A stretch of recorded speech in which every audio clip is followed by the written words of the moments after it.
¿Cómo están? Bienvenidos a este espacio legal. Hoy vamos a hablar con la licenciada Raquel Santos, socia de Torres Legal. ¿Cómo está, licenciada? Bienvenida. Bien, muchísimas gracias por el espacio. Contenta de estar aquí platicando con usted. Y vamos a tener un tema muy interesante que son los riesgos laborales.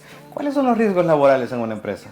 Bueno, yo creo que es importante primero que podamos entender qué es un riesgo, ¿verdad?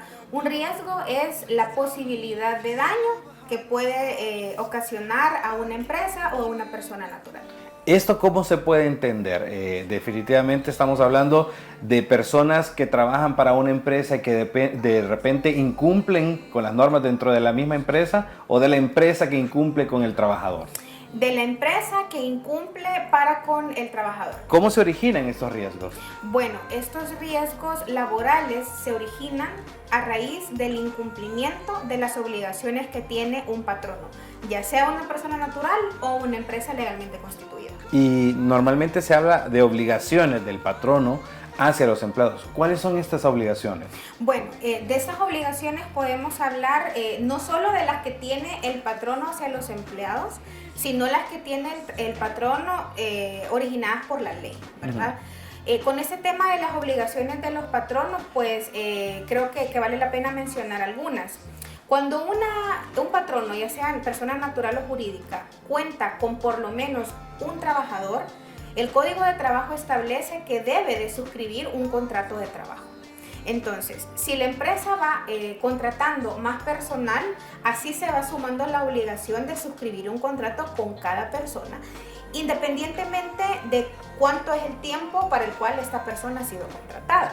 El mismo código establece que una vez suscrito el contrato de trabajo, este debe ser remitido en un plazo de 8 días al Ministerio de Trabajo, debe ser depositado. Entonces, cuando esta obligación laboral se incumple, es decir, yo como patrón no remito, ¿verdad?, el contrato, o incluso ni siquiera lo he suscrito, el trabajador puede venir y solicitarme la suscripción del contrato. Porque recordemos que en el contrato se establecen todas las condiciones de contratación.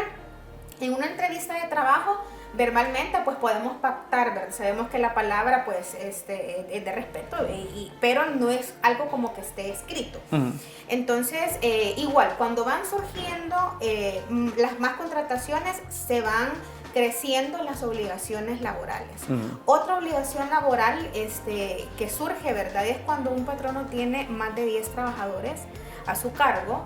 Ahí pues hay una obligación de crear un reglamento interno. ¿Por qué? Porque entre más trabajadores tengamos, sabemos que pues las relaciones laborales van creciendo, la convivencia dentro de una empresa, y va a ser necesario tener un manual, que aparte que la ley establece que es obligación tenerlo, ¿verdad?, hay que tener un manual donde se establezcan las políticas internas, hacer un acople con lo que establece el código para la convivencia de los trabajadores. A mí me parece muy interesante esto, pero en este país, por ejemplo, donde se vive de muchas empresas familiares o emprendedores que están comenzando en este camino comercial, no se tiene la costumbre de firmar un contrato individual por cada persona. Le hago dos preguntas al mismo tiempo. ¿Esto es necesario que para cada persona tenga un contrato individual que sea distinto, o puede ser un contrato genérico para todos los empleados? Y lo segundo, ¿la cantidad de empleados influye a la hora de tener que hacer un contrato? Bueno, es necesario tener un contrato para cada persona, ¿verdad? Hay instituciones que manejan contratos colectivos, pero ese creo que puede ser un tema para que lo podamos platicar después, ¿verdad? Pero sí, es necesario que cada persona tenga un contrato de trabajo. ¿Por qué? Porque a cada persona que yo contrate va a tener un rol distinto al otro. Entonces, en el contrato de trabajo ya nuestro código establece cuáles son los requisitos que este contrato debe contener. El salario que voy a tomar para uno no va a ser el mismo que va a tomar para otro, por eso es necesario tener uno solo, ¿verdad? Entonces, recordemos que el no tener este contrato puede generar el incumplimiento, ¿verdad? Y recordemos que es necesario tenerlo por lo que mencionaba al principio, ¿verdad? Que es donde se establezca los detalles de la relación laboral y la forma de la contratación. ¿Cuáles son los riesgos más comunes que cometen las empresas? El no contar con un contrato de trabajo es uno de los riesgos más comunes y de las obligaciones que más se incumplen, ¿verdad? No contar con un reglamento interno de trabajo. La mayoría de empresas empiezan a crear, digamos, estos contratos y estos reglamentos cuando ya tienen una inspección en las puertas, ¿verdad? Entonces, también no contar con un comité de seguridad y salud ocupacional, que esto es bien importante para las empresas que tienen más de 15 trabajadores, ¿verdad?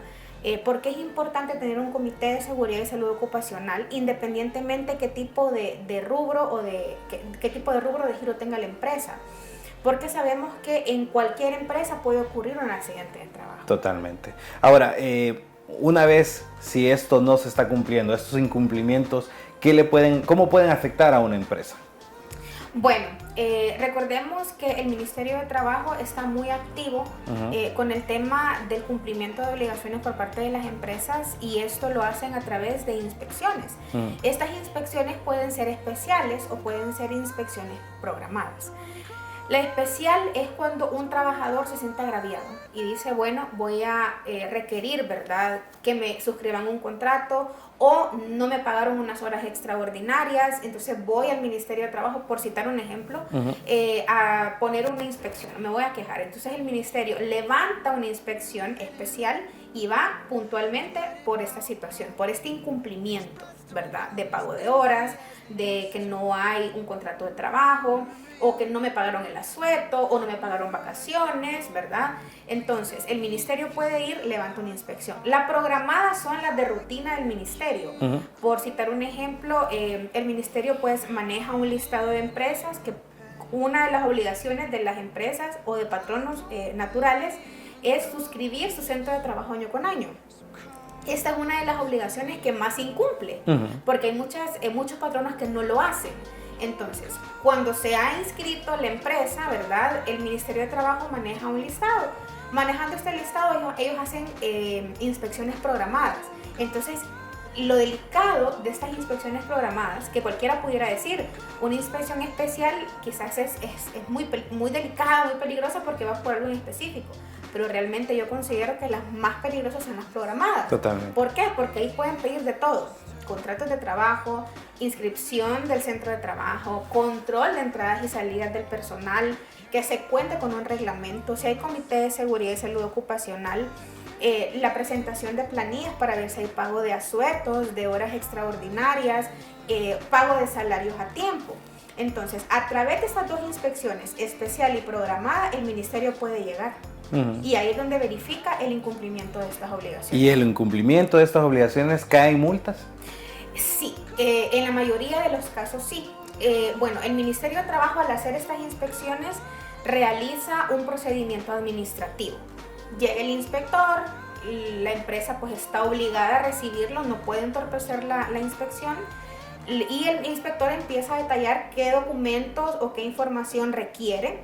La empresa está obligada a darlos. Si durante la inspección el inspector verifica que hay un incumplimiento, eso se va a procedimiento de multas, no sin antes dar un plazo prudencial para que la empresa cumpla con la obligación. Es como una segunda oportunidad. Ok. ¿Verdad?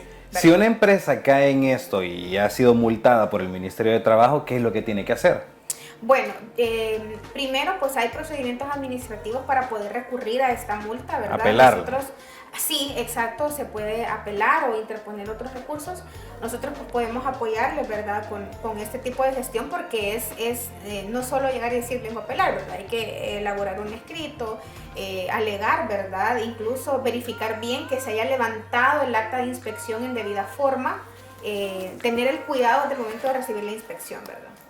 Ahora, si una empresa cumple las normas, obviamente evita riesgos. Pero para las empresas que están en este proceso, ¿qué tienen que hacer para evitar cualquier tipo de riesgos del Ministerio de Trabajo o de cualquier ente? Bueno, sí, la verdad que los riesgos vienen no solo a ser atacados, ¿verdad?, por parte del ministerio, sino que también de sedes judiciales.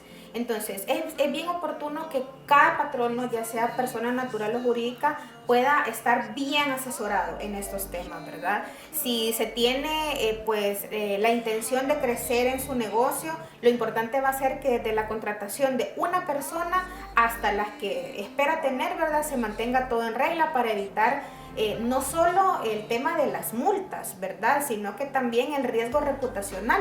¿Por qué? Porque estas multas que se generan a raíz del incumplimiento de obligaciones son recurrentes, o sea, pueden volver a suceder si reciben nuevamente una inspección y verifican que pues no han cumplido, ¿verdad? Aunque se haya tenido una multa antes, la pueden volver a tener y así consecutivamente. Completamente. Si alguien está interesado en una asesoría, ¿dónde los pueden buscar? Bueno, pueden buscarnos en nuestra página web, ahí está toda la información de Torres Legal. La dirección es www.torres.legal. O pueden buscarnos también en redes sociales, en Facebook, en Instagram y en Twitter como Torres Legal.